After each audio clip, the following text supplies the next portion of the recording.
Hi folks, welcome to Nevermore Secure, where we will talk about AI-powered malware.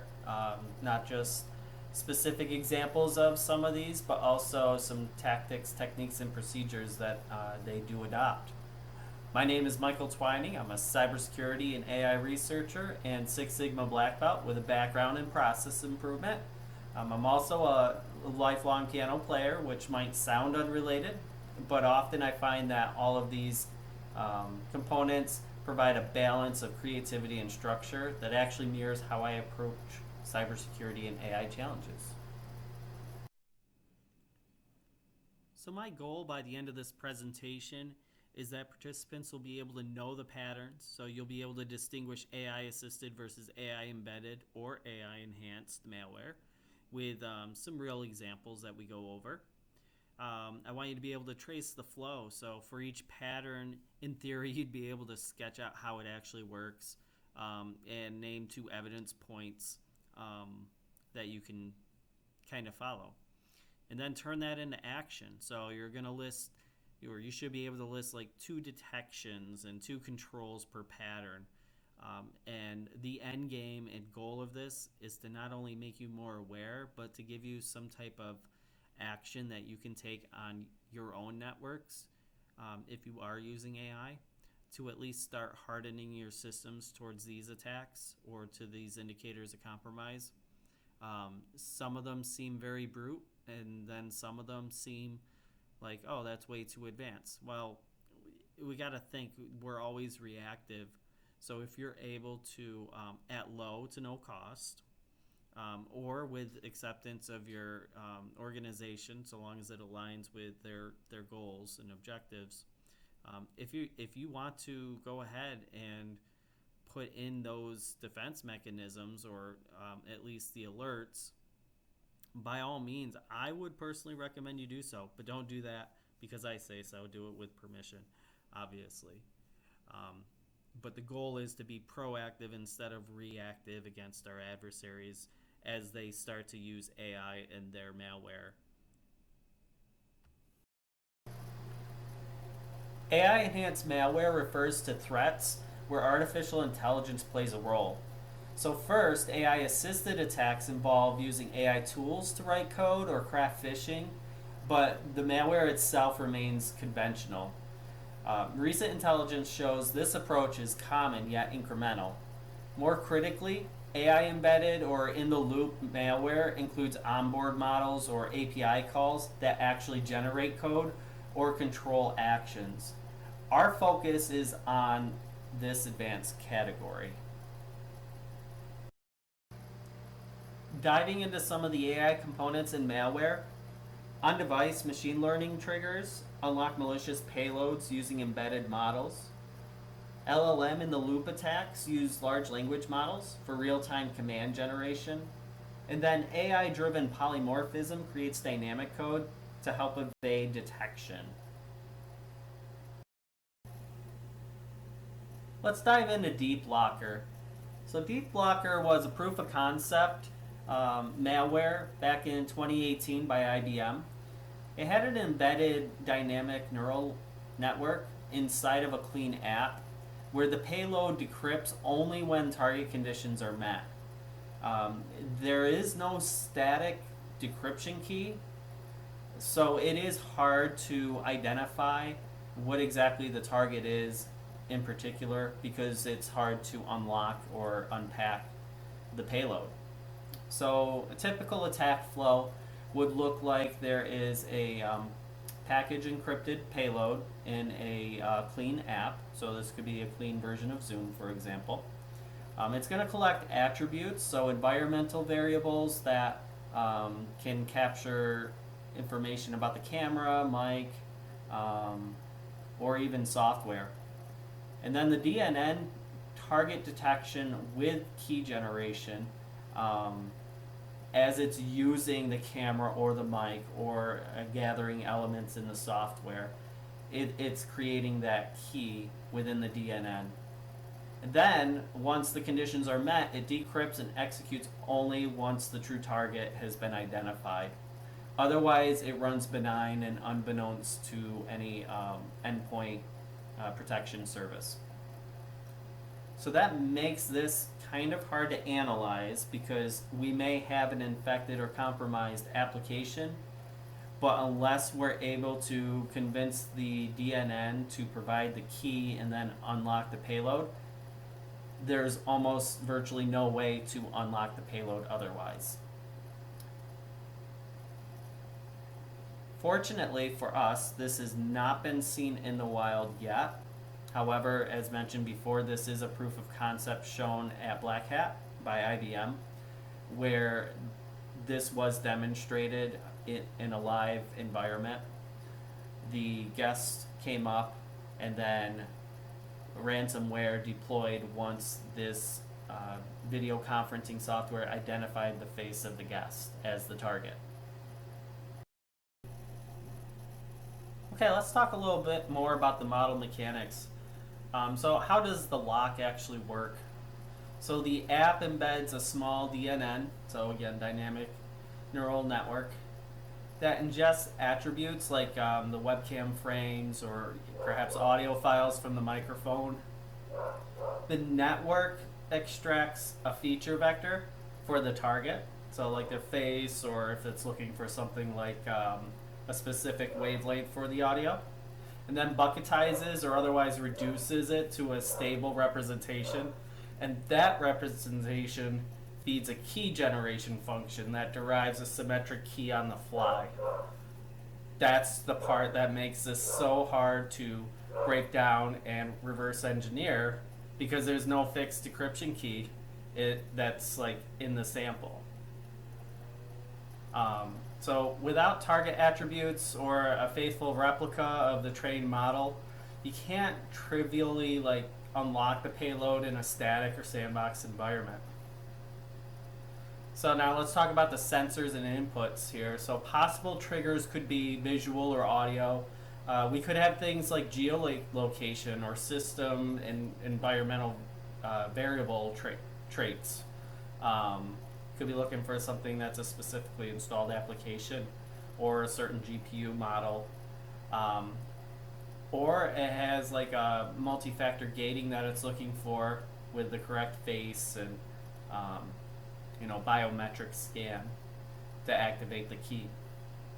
This enables the environmental keying. It runs fully benign unless the right person in the right place executes it. So traditional sandboxing, it may never hit the unlock state. Even dynamic debuggers only see the encrypted blobs of the code in benign logic unless the trigger fires. And then reproducing the unlock requires either attribute fuzzing, so like a spoof input, or surgical patching around the model and gate itself. Both are non-trivial and takes a high skill set on what you're doing. So some defenses before the execution itself is have code attestation.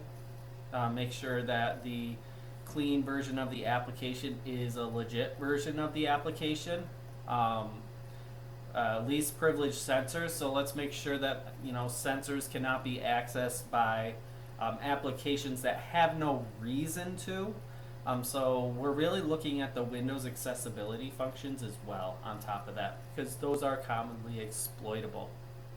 And then as far as like a model supply chain hygiene perspective, if you ship models internally, scan external model artifacts just to make sure that those are being used. So again, if you're hosting your own LLM model locally, that should be the only LLM actually being used. Anything else, if it can be detectable, make sure that it's quarantined. So then we have defenses during the execution and analysis. So telemetry for AI usage, you want to hunt for unusual machine learning or runtime artifacts. This could be something where you see like suspicious DLLs or certain calls that just don't look right to those DLLs.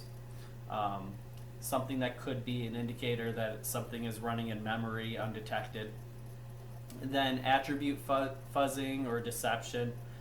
In a sandbox, you could feed it like a synthetic input, maybe a picture of someone, or change your location to where it thinks you're somewhere else. Try to coerce the program to actually unlock and expose the payload. And then you could use occlusion attention heat maps. And what those heat maps do is it'll fill in weighted values, look like a heat map until a full picture is actually created to indicate that it is you're getting warmer at the key being generated, or it could go the opposite direction where you're getting further away from decrypting the key. And then memory capture. If anything fails, right? If an unlock occurs, snap the memory to recover the decrypted payload for like downstream analysis. That could probably be your best way of analyzing this type of malware. And then in production detection, so sequence analytics. You're looking for flag non-video apps that request a camera, right? These are applications that are requesting access to things that they shouldn't be requesting access to. That's a good example. And then some egress and behavioral things we should be looking out for is sensor access events with unusual network or file decryption bursts. And that's what you're really looking for. Is it's going to happen quick. So it's going to be either multiple bursts or it's going to be one big burst. And not much you can do to defend against that other than kind of prepare ahead of time for user behavior defenses. So think about this in a MITRE attack perspective. We're looking at like defense evasion because the environmental keying and encrypted payload. And we have the execution happening, the credential and collection only after it's unlocked. Depending on what its goal is, again, you don't know till it's unlocked what its intended target and goal is. And then, reinforce that the gate is the defense evasion itself. So, it's hiding malicious code or payload until the perfect moment. So you're looking for things that indicate, again, it doesn't belong in the code, or it's requesting access to something it shouldn't be requesting access to.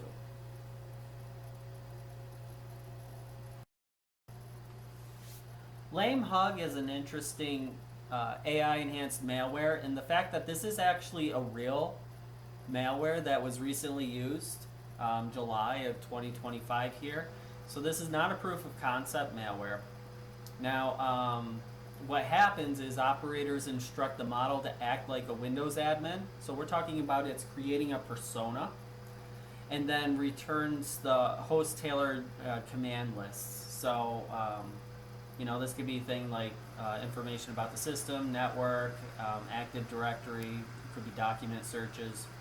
The malware executes the return commands from the LLM and then saves the outputs into a text file and then archives and exfiltrates it, is sending through like a secure file transfer or through HTTP.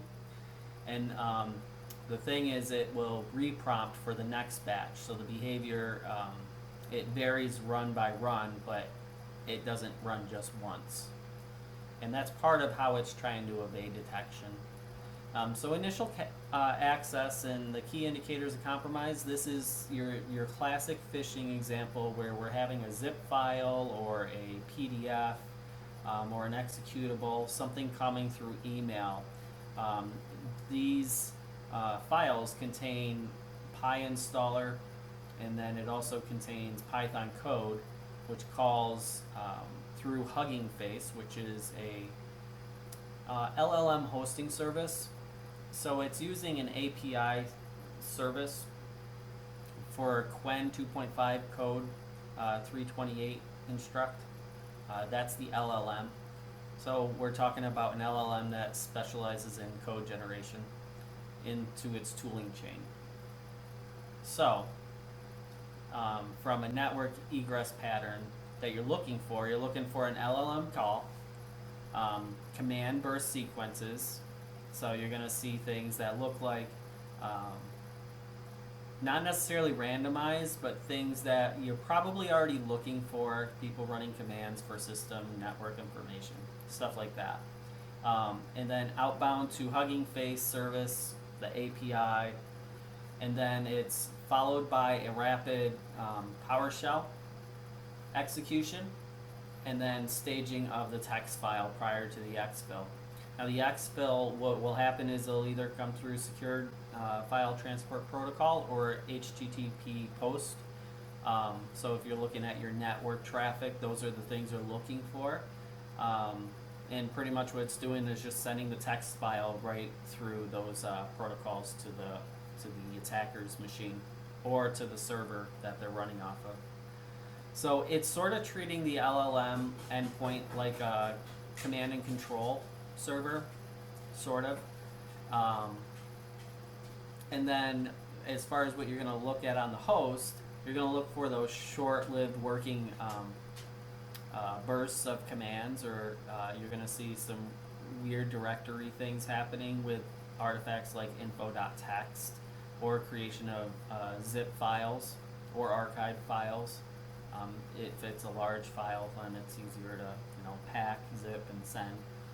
And then you're looking for interpreter activity, so something that interprets pi, so again, it does pi installer. So we're looking for, and I called it pi. I'm just thinking sometimes it's command line pi, but Python, something that's interpreting and running Python, immediately followed by the command execution. Alright, so then we talk about detection. Let's talk about some prevention. What you can use is kind of your IDS or IPS, but you're going to want to create some alerts specifically, not just to alert you from one interesting thing happening, but you're going to want to look at the whole event itself. So that means things that are happening before and things that are happening after, because that's really going to tell you that this isn't just one person running one command, doing recon work as part of the attack chain. We're talking about a series of command bursts, and we want to see how it's exfiltrating all of that information, ideally maybe stopping it before it happens. But you're looking for the attribution of all of the touch points of this particular attack and not just part of it. There's the attachments that come with the email. So we're talking about definitely keep people trained on phishing attempts. But we're talking about the PDF files, we're talking about zip files inside of those. Those are our typical phishing examples.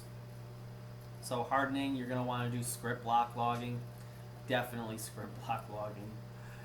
And you're going to want to constrain the usage. So typical users should not be able to run PowerShell, especially as administrator. You're going to want to lock those types of things down and make sure they are locked down. It could be easy to miss one endpoint device, but that could be the one endpoint device that kind of could do a lot of damage if they get a lot of information from it. Opens up for lateral movement on the network as well. And then you're going to want to block unsanctioned, at least SFTP. For the most part, I'm sure you're already watching all your HTTP, but make sure that, because you might have some legitimate applications that use SFTP, you're going to want to make sure those are being monitored and used appropriately. So initial access, we're talking about spear phishing attempts likely. And then execution standpoint, it's doing a command and scripting interpreter. You have the command and control, and I would say, in this case, the tasking server, which is the web call to the AI service. So that's the API. And then it's exfiltrating over the web through a couple different protocols we talked about, SFTP or HTTP.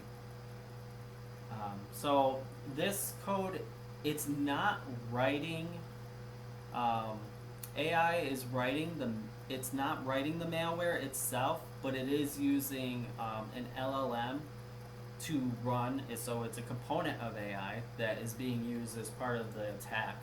Um, without this part, the malware actually isn't working properly.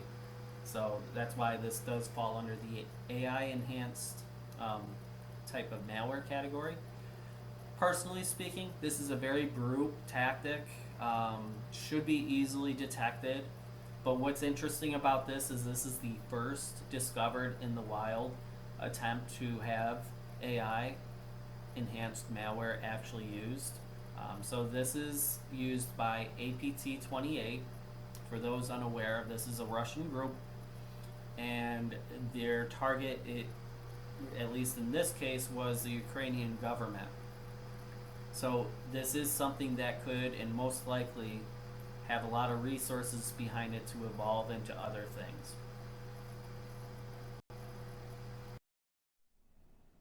Now that we have a little background on LameHug and what it is and sort of what it's doing, let's dive into it a little bit more so that we know how to defend against it.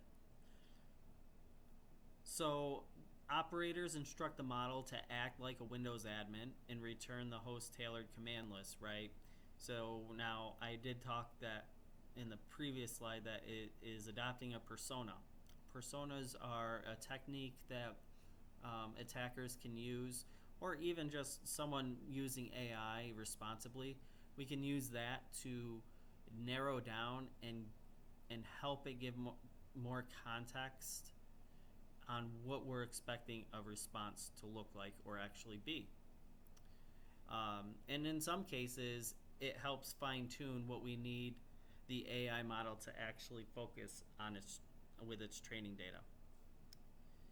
So when it's a Windows admin, then it's going to focus on Windows admin type of activities. So that's how it's able to do this command list stuff. So initial access, it's your traditional phishing campaign, right? So we have phishing zips and PDF attached to these.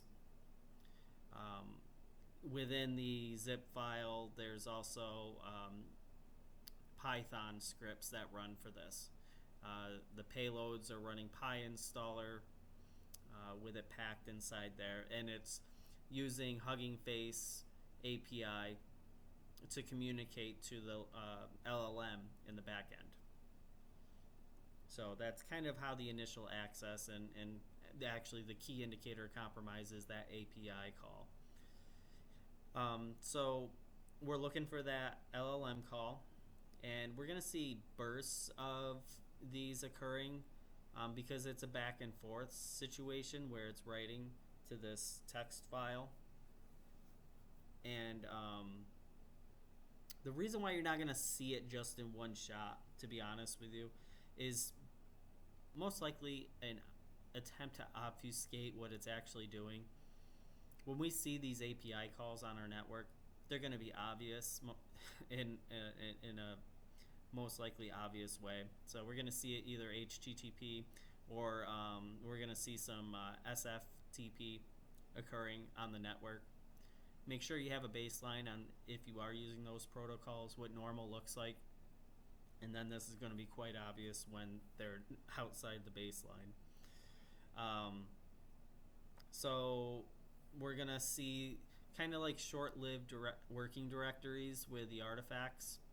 And short-lived because it's trying to live off the land, trying to live within the environment. We're going to see some interpreter activity because it's using Python scripts. So we're going to see something running Python. That's going to be probably an idea that something is up.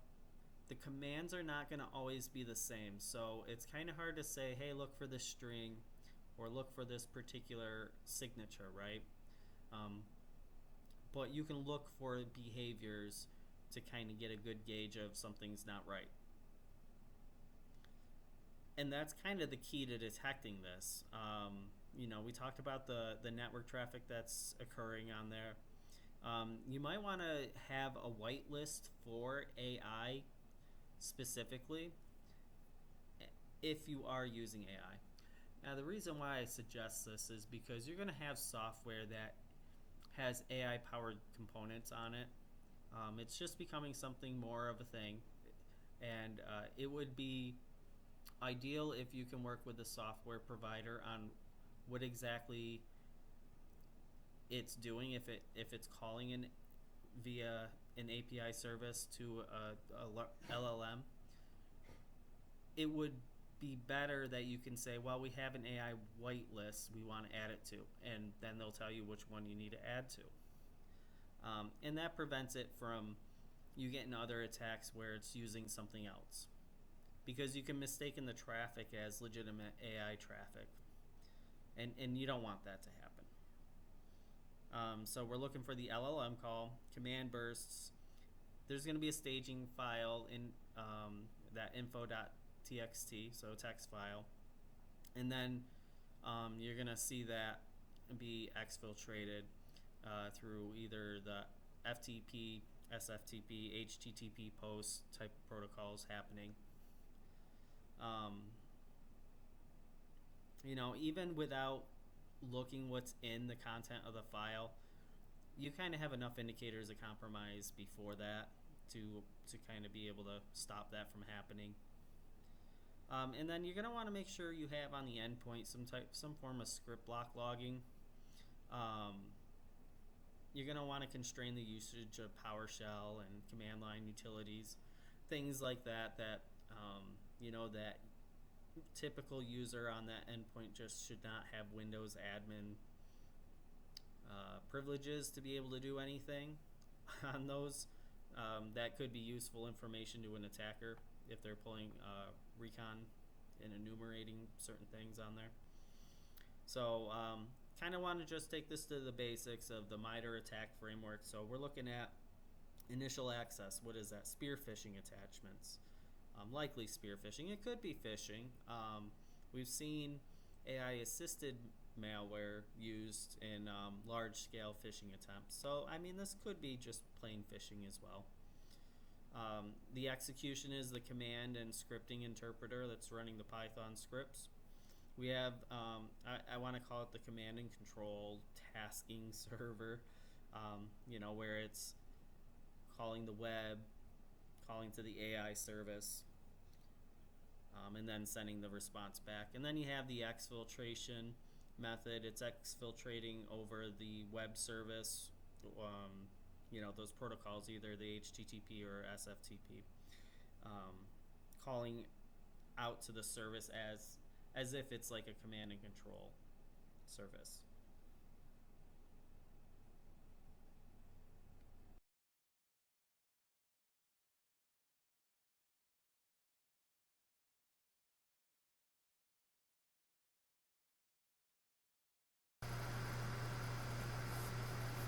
So talking about another proof of concept malware, BlackMamba. This is an LLM powered keylogger, but let's assume that we don't know that it's a keylogger and pretend that it could do anything. So let's say, we're talking about BlackMamba as a keylogger. Perhaps we get a new variant of it that's not a keylogger, but maybe a Trojan of some sort. So BlackMamba, like I said, is a proof of concept malware, and it shows that malware can have the ability to generate its own payload at runtime by querying its own embedded LLM. So the execution yields new code at each time that it is ran, and this runs in memory. So this is something that it's not as easy to say, okay, through static, malware analysis, we're going to say that these are the signatures of it. Well, because the code changes every time, right? That makes it hard to do static analysis against. So how this works is it's a small Python wrapper that runs on the host. If your host shouldn't be running Python anything, that's a good indication that there's something wrong, right? At runtime, it calls the LLM. It could be through API service, or it could have its own embedded LLM. and then it's asking for a keylogger snippet, plus the supporting code with that.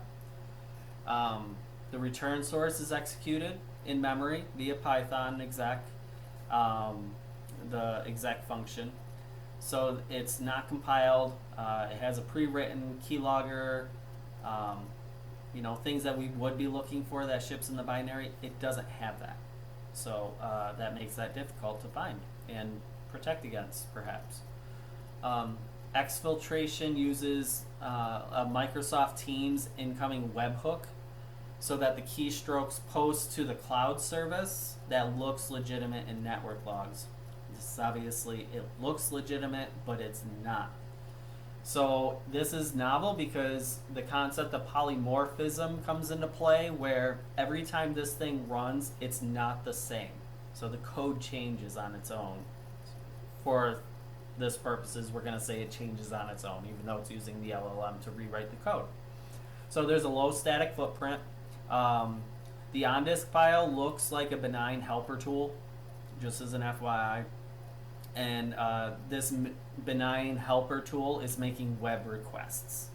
So the actual malicious logic doesn't exist until the API call returns. Endpoint detection, when we're talking about that, traditional static signatures and simple YARA rules struggle with this type of event because the payload is synthesized on the fly.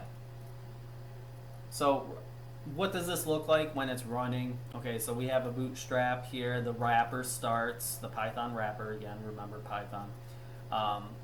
It may gather some context, like, hey, what's the user, what's the operating system and the user path, just to kind of get an idea of like where it's writing its code to, because it will write itself to other locations as well.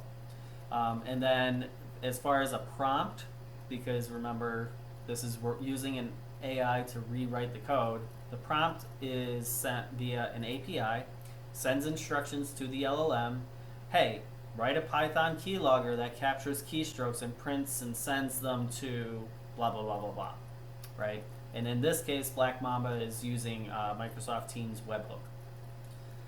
All right, so then it receives the code, model returns the code block, and then imports the statement, the keyboard hooks, and then loops back to the input output.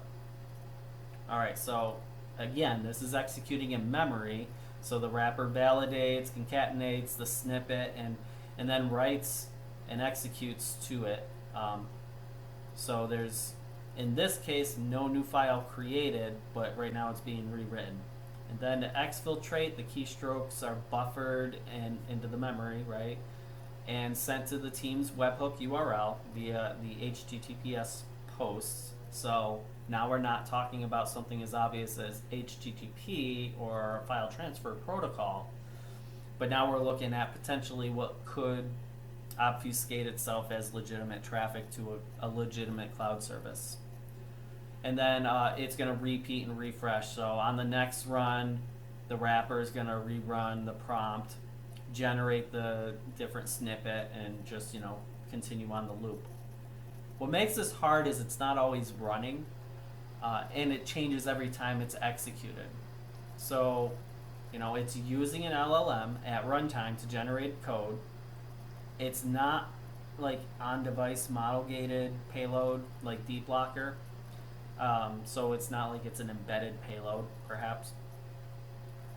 It differs from LameHug. Just to refresh your memory, LameHug generates shell commands. BlackMamba generates executable source code, and then it runs that in memory. So some of the constraints and real-world considerations we should be thinking about is, what is our API or internet dependency look like?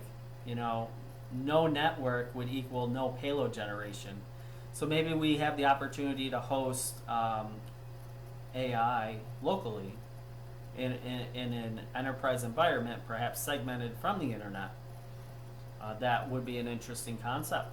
API governance. So if we do have to use APIs, What are the controls and rate limits we should be looking at? We maybe want to limit how many tokens could be sent within a certain time period. You should be doing that anyways if you are doing that to save costs, because if you have something running so many calls because it's just like a nasty virus doing that, is going to cost you a lot of money. And then who's in charge of managing these API keys? So key management. How do you keep those API keys secret? Because they do have to be referenced, but how do you make sure the information at rest and in transit stays encrypted and not breakable, right? Not decrypted easily. And then you might have some noise you have to kind of work around, because a lot of us might be using Teams, so there is a lot of webhook traffic that looks legitimate from the endpoints. How do you determine what's different? You're going to look out for those LLM API calls. That's pretty much the biggest part of that, especially from non-development endpoints. So things that are in production.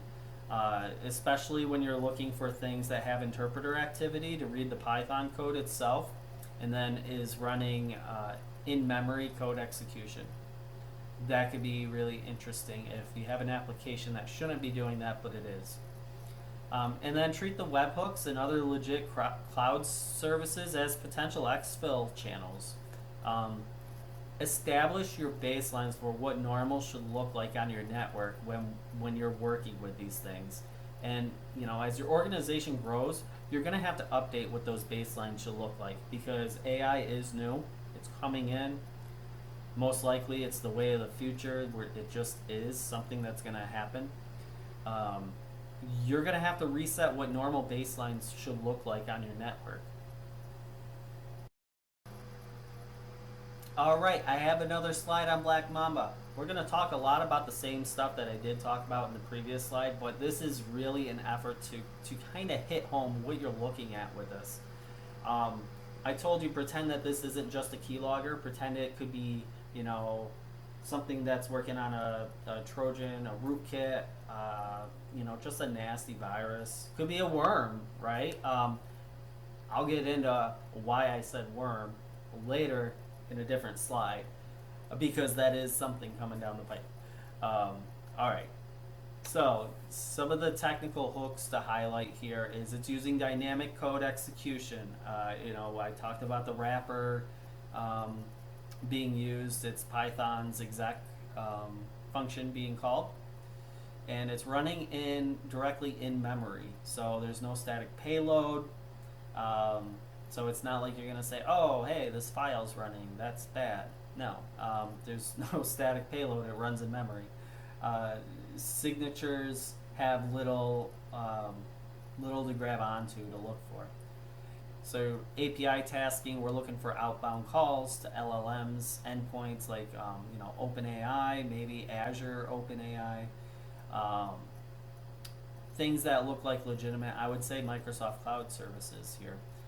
But it's not necessarily just Microsoft Cloud Services that you'll be looking for in the future. That immediately precede the malicious behavior. So treat these like a command and control server, where something's sending a response, or sending a request and getting a response back immediately to do something. Because that's what it's sending, is the prompt, and then it's sending the response back to the LLM and from the LLM. All right, so we're trusted service exfiltration. Again, this particular one uses a webhook in Microsoft Teams. So we're talking about webhook over HTTPS protocol, which might look completely legitimate. So you're going to want to look for things that are outside a normal baseline, like those API calls. And then like I said, the non-disk footprint. We're talking about something that's packed, and then it runs as a small executable with PyInstaller or AutoPy, and then it's running in memory. So it's kind of hard to track that particular file. So you're looking for things that's like a python.x, right, exe, something that's calling Python. You're looking for network egress to an LLM API.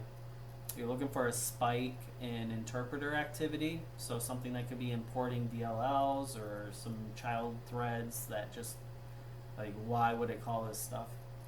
And then creation of a small text buffer, or buffers in this case. And then you're looking for something that posts through HTTPS as to a webhook domain. Now the destination to baseline, like, if there's an API call that shouldn't be going to an LLM, I mean, there's your indicator of compromise right there, right? Because it could be really messy trying to get a baseline on what your team's webhook activity should look like. But I mean, you could identify that through user behavior activity if, these are things that could be occurring outside of, normal business hours, the typical things we would look for as cybersecurity analysts. And then process ancestry, you have something that's unsigned, recently seen, Python package, something launched from a user writable path. So this most likely and is commonly through a temp directory, but could also be through their downloads or a OneDrive synced folder. And it's a memory only execution, so you might be all right grabbing that snapshot of the memory, but I mean, you're gonna really want to look for things that you can do, like do script blocking, especially for users that shouldn't be doing stuff like that.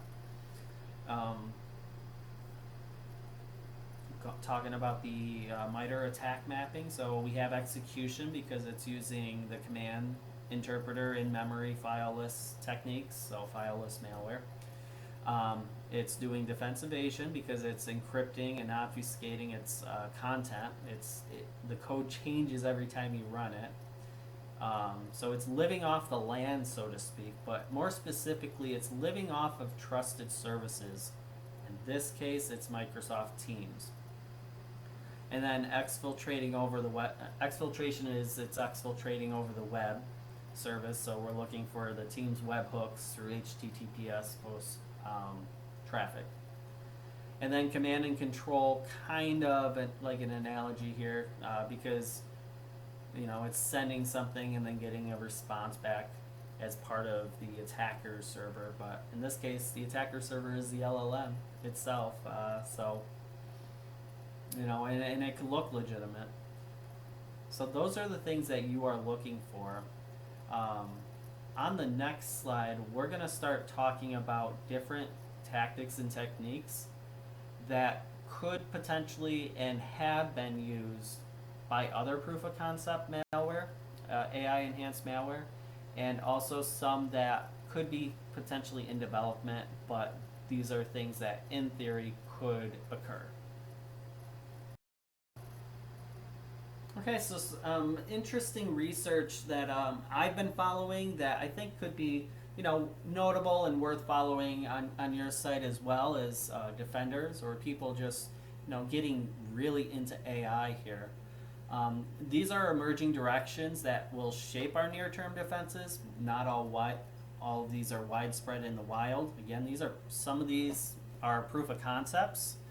So let's just start. So AI worms. There is a specific proof of concept called the Morris 2 worm, and it's a prompt-borne spread. So for those who don't know, worms are self-propagating malware, pretty much. It's going to write itself and keep writing itself. Think of it like if you cut a worm and it's going to grow itself again, and now you have like 2 worms out of cutting 1. And then you cut those 2 worms and now you got 4 worms. So something that exponentially grows on a network in this case.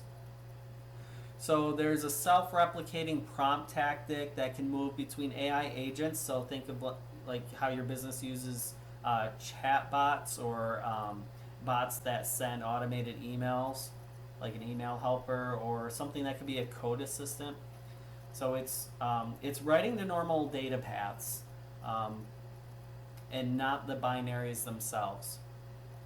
So as we wire these assistants into mail, tickets, repos, robotics process automation programs, um, there's going to be a poison message that can trigger actions across multiple systems. So we're not talking about a classic payload, but we are talking about um, a prompt that is just, it's self-propagating. So it's saying like, just gonna say, the sky is red maybe 50 times as a prompt, or it's gonna say, tell me the sky is red 50 times, and then it's gonna say, tell me the environment variable of blah blah blah, right? And that's what it does, is it'll accidentally exfiltrate that data and respond back. This could be hidden in the HTML code itself of the email if it's doing an email. It could be hidden, like we talk about hiding things within pictures and stuff like that. It could be something that's hidden as well. So you're looking for unusual bursts of the agent calls itself. And you're looking for also process response chains that are referring to like a prior tool output. And then you're going to want a guardrail against that. So content sanitation. So you shouldn't be allowing people to send you, something that has in the email or chat system prompt equals, something like that. You're going to want to have some type of ability to do some content sanitization. I would also make them known as like prompt firewalls. Consider it like that. And then make sure your roles are separated. So you have a role separated context per tool. You don't want to have the ability for lateral movement within these tools from the chatbot. In this particular example, just so that everyone is aware, the Morris 2 worm was able to self-propagate not only just on that particular endpoint that was hosting the chatbot, but they didn't segregate it out. So the Morris 2 worm was able to spread its payload through their whole network. And this was a proof of concept, but it did some pretty bad damage because, we'll just call it for what it is, poor configuration management and segmentation of their AI service, chatbot service. So make sure your tools are separated from that. And then we have different adversarial evasion techniques. So what you should know about this is there's research systems, generative adversarial networks that iterate malware until a detector gives a low score. So think of this as the attacker is using AI as an antivirus or something that's supposed to kind of be like an endpoint protection device. And then what it does is it says, oh, I'm able to find this no problem. I'm going to rewrite this code and change this code until I get a low detection score. And then it's going to keep doing that until it gets there. So we have a signature drift issue and concern with these types of attacks that could happen in the future. The main reason for that is because we talked about BlackMamba, where it's writing code as a form of polymorphism. It's kind of hard to grab a signature of something when that something is always changing. Pretty much the short of that. So static features alone, that kind of ages pretty quick, becomes a bygone thing in the past. So what can you do? You can shift to behavior first analytics. So focus more on those with your SOAR programs, and then make sure that you're looking for sequence detection. So we're not looking for just one event, but we're looking for a correlation of multiple events that will result into this type of attack. And then track your model performance decay and retrain your triggers proactively if you're using AI to detect these. because you also could be using a generative adversarial network as part of your managed security third-party provider. You know, they could be using that. And sorry, the term I was trying to remember was steganography. So steganalysis is where we hide an artifact within another artifact. So you're going to want to kind of have tools to be able to detect things like that. That could be saying, hey, I have a JPEG, but it's really exe file. Simple command is file to be able to tell that. But make sure you have some process of being able to detect those. All right, and so you want provenance and signing for these models. Make sure that something is, if it's being used, it's trusted, and then make sure that anything that is untrusted is not able to execute.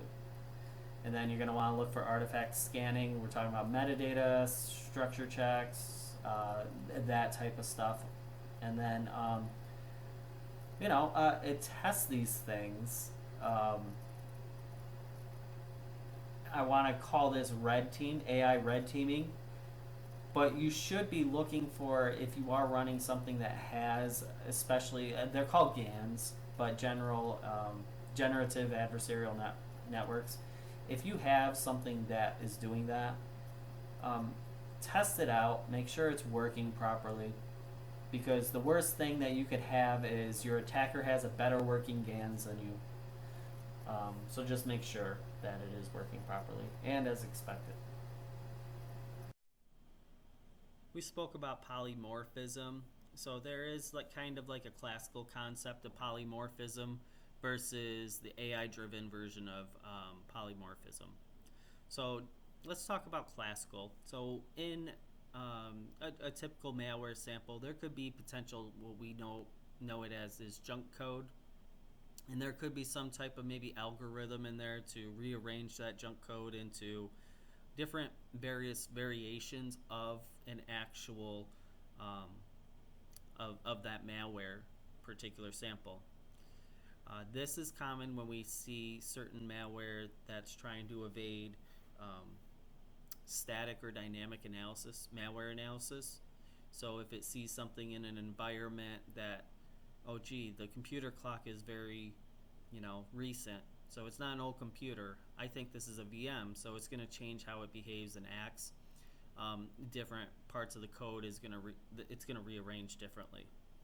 So everything is still in the code. It's just jumbled and not in a good organized way, because it's packed and it depends on what the variables that it's looking for are, is how it's going to unpack. So everything is there. Then we have a different situation where we run into AI-driven polymorphism. So that could be using an API service. Well, let's talk, let's navigate through the API service like our graphic shows here.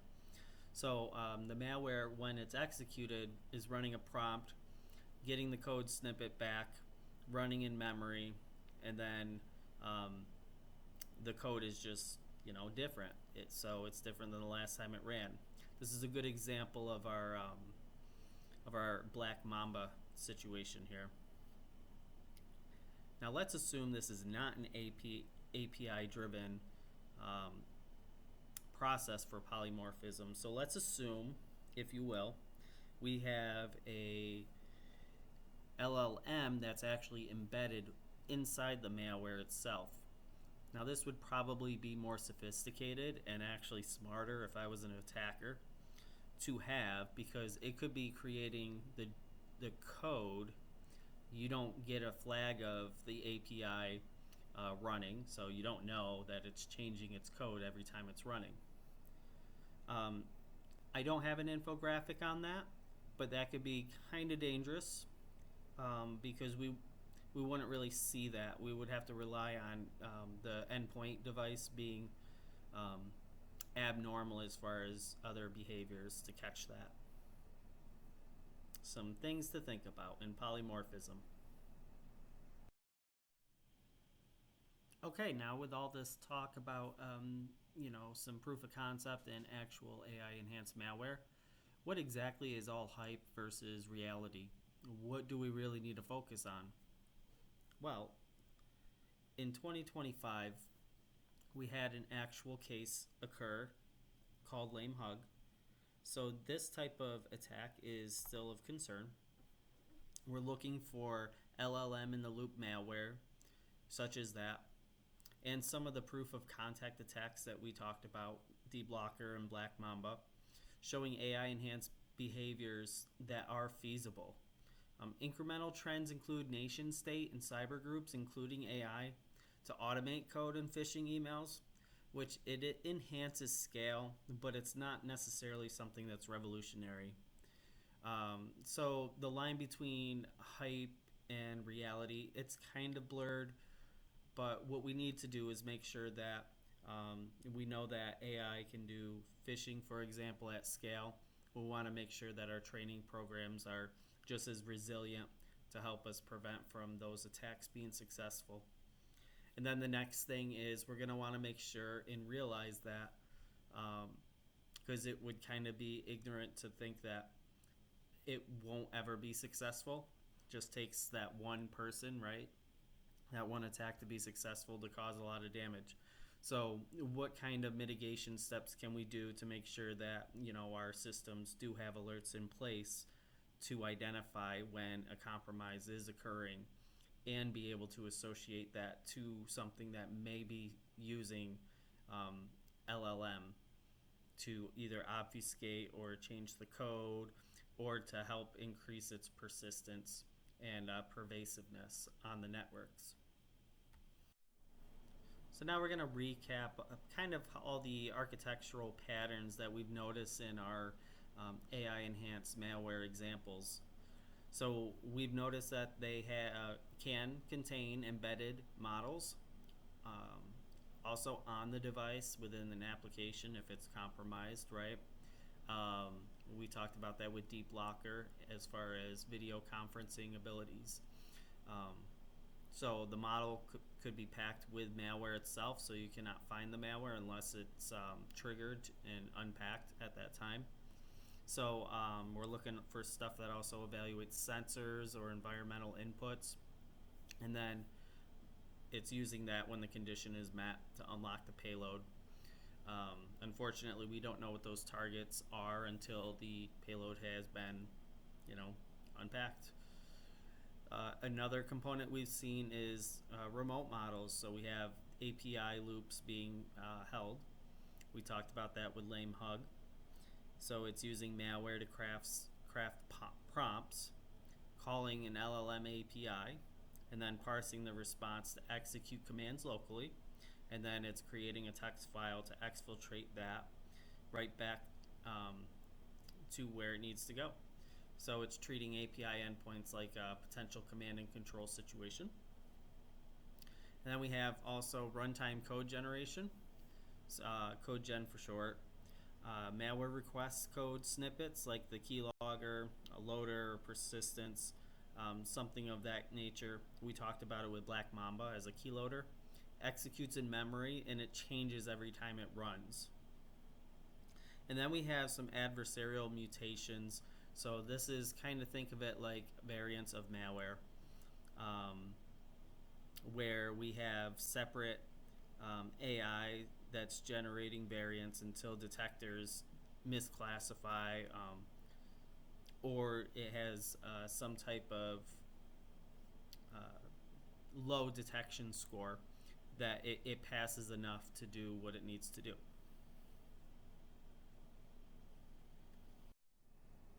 Okay, finally, my friends, we get towards the end of this. So now, so what? What are we going to do about this? Well, we're going to defend against it. How are we going to do that? Well, we're going to spot when there's an AI model being used, whether we're looking at API calls outside of our network, observing some suspicious outbound traffic, perhaps through file transfer protocol or whether through HTTP, or maybe we have an abnormal usage of a webhook from a legitimate software that we're running in our enterprise that's being exploited. that could potentially be occurring. So we want to make sure that we have a baseline of what normal should look like. We want to know the different AI programs or calls that are normal within the applications that we use. You may have to ask a software provider or the third-party vendor what exactly is the AI model that's involved in the application. A lot of times nowadays we're finding a lot of software is powered by AI or has an AI component that makes it run in a unique way.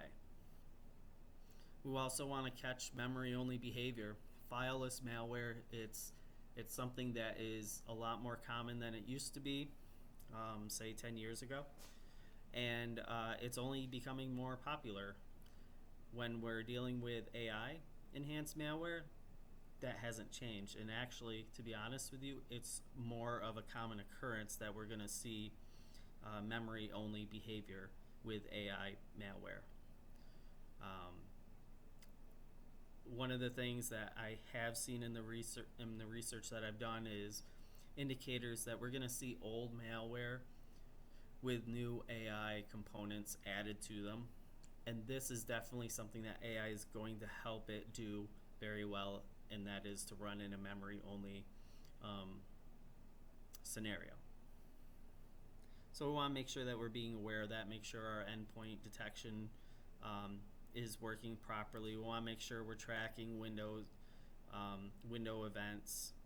Something that may not seem like a problem at first because we've seen it before a lot, that could be an indicator that something bigger is happening. So we're going to want to make sure that we're updating our knowledge as well as our software with the correlation of events that could be occurring. Could be an indicator that something else is happening.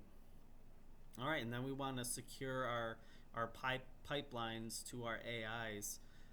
We want to make sure that we're testing our AIs, stressing them. I call this AI red teaming. We want to make sure that they're not going to act in an unpredictable way. And if they do, and we're okay with accepting that risk, what are the potential scenarios in which it could act unpredictable that we need to be aware of? Could our adversary use our own large language models against us? Could they be hooking into our own locally hosted LLMs and kind of having could be a worm, could be a virus, different type of malware that's living off the land within the network. And then we want to make sure that we have some sensors that are updated that could be identifying some weird behavior, potentially catching some of the hidden payloads that are traveling through the network. And I didn't put it on here, but it's probably actually the most important here is make sure that your training awareness programs are beefed up. We need to make sure that perhaps if we're doing phishing awareness, we're training more on not just the obvious where we see grammar mistakes, we see spelling errors. Our adversaries, to be honest with you, are using AI, and AI has taken care of that for them. So we need to make sure that we're kind of improving what a potential phishing in today's world is going to look like and train off of that. I do have a references slide here, all of the case studies and some of the research that I used to put into this presentation. These links are all available for you. I did want to put some audio on this so that you do have the ability to at least pause the video, and you can always type these in yourself. Yes, I'm sorry, I'm going to make you type them, make you work hard for this. But definitely these are good, I want to say journals, but articles, blogs, write-ups. These are really good to keep in your repertoire of knowledge here on AI, in particular AI-enhanced malware.